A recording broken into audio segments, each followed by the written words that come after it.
Shabia, in Eritrea's heart, the flame ignited bright. The EPLF rose to lead the fight. From Nakfa's mountains to Asmara's gates, they marched with courage, defying cruel fates. Oh, Shabia, bold and true, for 30 years both night and day, Shabia led the charge and showed the way.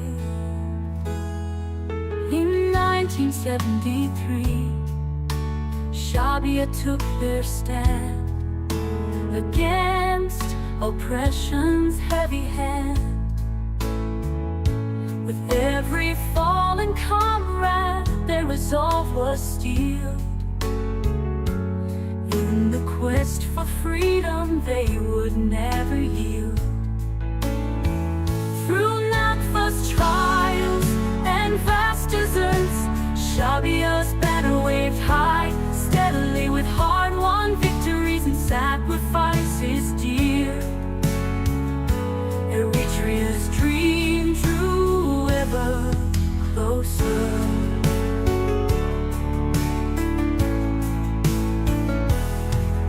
In 1991, the dawn of independence came. The world bore witness to Eritrea's name. Shabia